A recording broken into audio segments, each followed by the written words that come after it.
Within the opening hours of Like a Dragon Infinite Wealth, I experienced a wider range of emotions than most games evoke in their entire runtime. Reuniting with Ichiban after his memorable debut in Like a Dragon immediately inspired and motivated me to approach life from a different perspective, and that only cemented itself more as his adventure took turn after turn. This is a JRPG at its core, but a character piece at its heart. While the game is by no means lacking in content or depth for those who enjoy the more mechanical side of things, your enjoyment will ultimately come down to how much you resonate with the characters, their personalities, and their stories. Foregoing the often convoluted power struggles and betrayals centered around criminal organizations and conflict, this Like a Dragon title chooses a much more personal tale. Though certainly not lacking in plenty of twists and melodrama, Infinite Wealth has positioned itself as the most approachable and relatable entry to date. One moment you will be playing the role of a stuntman running against traffic as explosions go off all around you. The next, the game will be ripping your heart out with an earnest and touching scene of loss. Somehow, Infinite Wealth manages to do this time and time again without any tonal whiplash.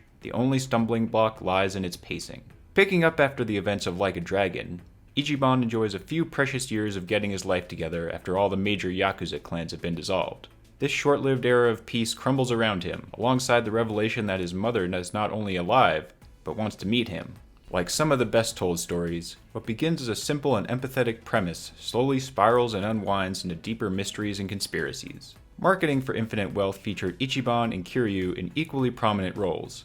But make no mistake, this is Ichiban's game. Kiryu does have his own arc that pays a lot of respect to this character the studio and fans have spent almost 2 decades with. However, it feels it lacks as much impact being a smaller part of someone else's story rather than the main focus. Legacy aside, Kiryu's stoic personality is a perfect counterbalance to Ichiban's almost childlike flamboyance. Each of the 10 party members adds their own flavor that keeps the team dynamic fresh and evolving. As much plot as there is here, it's the character and their stories that will enthrall you to go out and find every conversation and learn more about their backstories at the bar over some drinks. The main flaw with Infinite Wealth's story comes down to pacing. Even as someone who loves story-heavy titles, Infinite Wealth tested my patience with massive blocks of exposition and cutscenes. In some instances, these scenes can go on for close to an hour at a time. If you're not comfortable with sitting down for a session and end up barely touching the controller, you might want to avoid this one.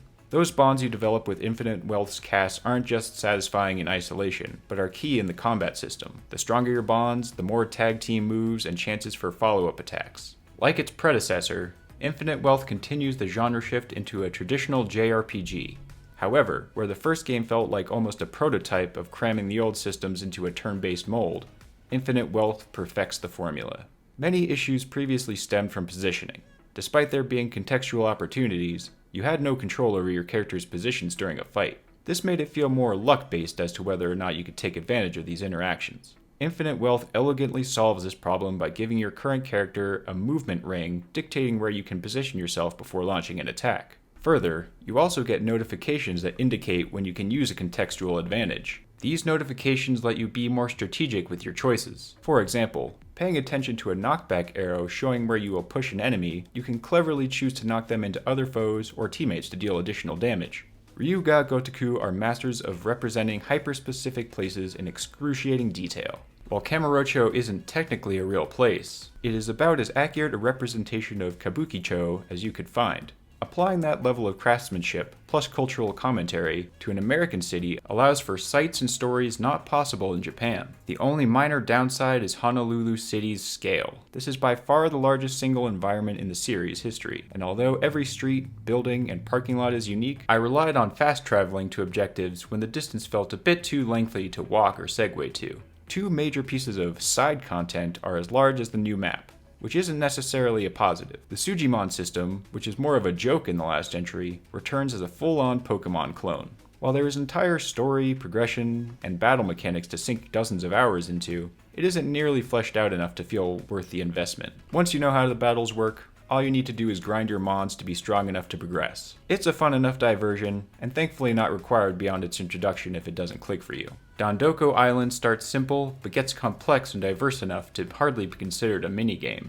If you're into management sims, like Animal Crossing and The Sims, you're basically getting a 2-for-1 here.